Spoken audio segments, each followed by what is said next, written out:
Сезгә, хөрмәтле дуслар. Изге язмаларны укыганчы мин үземнең никадәр гөнаһлы икәнемне белми идем. Күпләр кебек мин кеше үтермәдем, зина кылмадым, кеше әйберен урламадым, шулай булгач, Алла мине нишләп тамукка җибәрсен дип исәпли идем. Иман итүчеләр миңа Алла сүзләрен бүләк иттеләр. Мин бик сөенеп, Аллаһының сүзләрен укырга керештем. Чөнки Аллаһының нинди зат икәнлеге турында һәм Раббының кешедән нәрсә таләп итүе турында минем бик беләсем килә иде. Иң башта мин шуны аңладым. Алла изге, бар кешеләр дә гөнаһлы. Әгәр ихлас тәүбә итеп, Аллаһыдан гөнаһларының кичерелүен алмаса, һәр кемне мәңгелек җәза тамук кына көтә ди Аллаһының сүзе. Ничек ихлас тәүбә итәргә, ничек гөнаһларның кичерелүен Аллаһыдан кабул итәргә соң дип, күңелемнән уйлана, изге язмаларны өйрәнүемне дәвам иттем. Укыган саен, күңелемдә туган уйларга мин Худайның сүзләреннән җаваплар табып сөендем. Муса китабында Аллаһының кешеләргә биргән 10 боерыгы турында укыгач, бу әмерләрнең кайсыларын мин үтим, кайсыларын үтәмим икән дип, үземне ихлас тикшерергә булдым. Иң беренче әмердә Алла кешегә бары үзен генә Раббы Аллаһы дип танырга, аңа гына табынырга куша. Мин Раббы Алланың нинди зат икәнен дә, аңа ничек дөрес итеп табынырга икәнне дә бөтенләй белмәдем. Кая инде ул үтәү бу әмерне? Икенче әмердә үзегезгә һич нинди потлар ясамагыз диелә. Нинди пот ясыйм инде мин? Юк, әлбәттә, әнә төрле мәҗүси халыклар үзләренең аллаларының рәсемнәрен, һәйкәлләрен ясап куеп шуңа табыналар. Мин бит ясамыйм дип уйладым. Ләкин Алла күренеп торган потлар турында гына түгел, кеше үзенең йөрәгендә булдырган потлар турында да әйтә икән.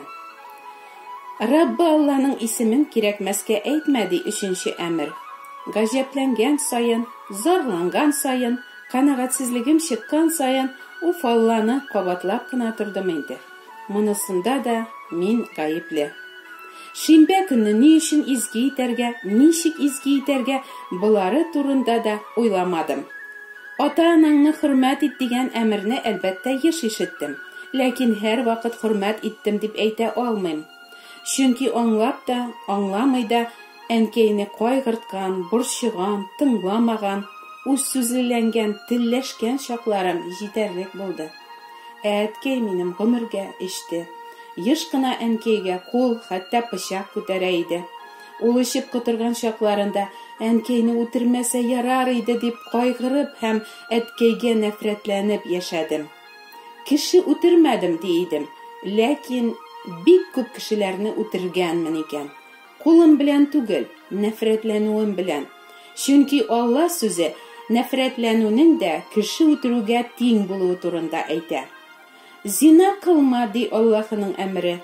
Иреңнән башкага гашык булулар да, айрылышулар да шулай ук фәхишлек дип аңлата Алла сүзе. Урлашуга килгәндә, кешенекен урламасаң, дәүләтнекен урлау түгел дигән сүзләр белән мин дә үземне акларга тырышып бурга санамый идем. Ләкин изге язма кешенекенә һәм дәүләтнекенә бүлми. Катгый итеп урлашма ди. Шулай ук үземне ялган белән яшим дип тә санамадым. Гәрчә бәләкәйдән үк ялганлаганым да, дөресен әйтеп бетермәгән чакларым булса да. Башка берәүнең бер нәрсәсен дә теләмә ди 10нчы әмер. Әлбәттә, кешенең матурлыгына да, уңышына да, сәләтләренә дә көнләшеп карамадым дип әйтә алмыйм. Шулай мин бу 10 әмернең барысында да гөнаһ кылганмын. Ул җирәнгеч гөнаһларым еллар буена җыела килеп, катлам булып минем йөрәгемә береккәннәр. Изге Аллаһының кушканнарына буйсынмыйча, аны рәнҗетеп, гомерем буе аны соңга сукмый яшәгәнмен. Изге язмадан буларны аңлагач мин бик үкендем. Аллаһы каршында үз сүзләрем белән бар гөнаһларымны кичерүен сорадым. Инҗилдә мин Тәүбә итүче гөнаһлыларны Аллаһының Гайса исеме хакына гына кичерүе турында укыдым. Шуңа күрә мин булай дип дуга кылдым. Изге Аллам, мин ышанам синең коткаручы итеп Гайсаны күктән җибәрүеңә, һәм ул изге курбан бәрәне булып, минем гөнаһларым өчен дә саф канын коеп үлгәненә. Тәүбә итүчеләрне аклар өчен син, Аллаһым, 3 көннән соң Гайсаны үледән терелткәнсең. Мин ышанам синең бу искиткеч эшләреңә, һәм мин дә Гайса юлыннан барырга һәм аның әмерләренә буйсынырга телим. Кичер, Аллам, минем бар гөнаһларымны Гайса исеме хакына. Амин. Шушы дугадан соң минем тормышым бөтенләй үзгәрде. Җаныма тынычлык, йөрәгемә шатлык, рәхәтлек керде. Аллаһның мине кичерүе турында бик манарага менеп кычкырасым килде.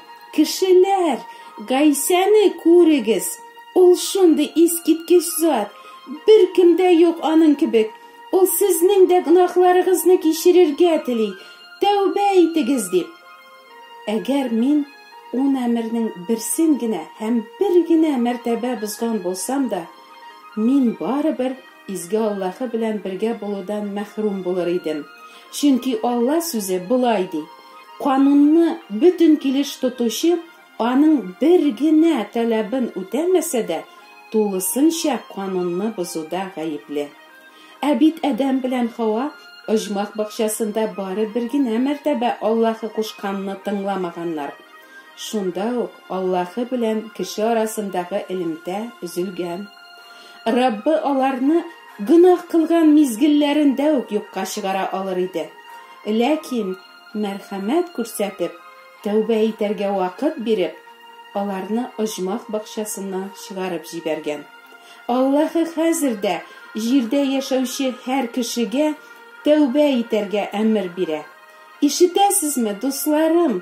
Аллаһы тәүбә итәргә әмер бирә. Бер кеше тәүбә итә. Дусы аңа әйтә: син тәүбә итеп, яңа тормыш башладым дисең. Ә бит барыбер кайчакта син һаман гөнаһ кыласың. Шулай булгач, нинди аерма бар синең элекке һәм хәзерге тормышыңда? Тәүбә иткән кеше былай дип җавап бирә: элек мин гөнаһ сөюче, гөнаһ артыннан чабучы кеше идем.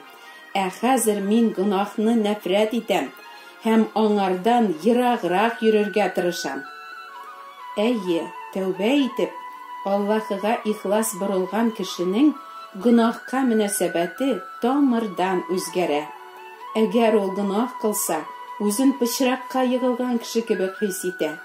Гөнаһлардан чистартучы Гайса каршында тәүбә итми торып, аның җаны тынычланмый.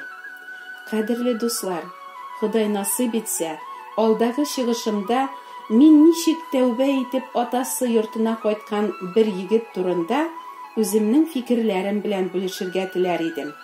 Аллаһы сезнең дә гөнаһларыгызны күрсәтеп, ихлас тәүбәгә һәм җаннарыгыз котылуга китерсен.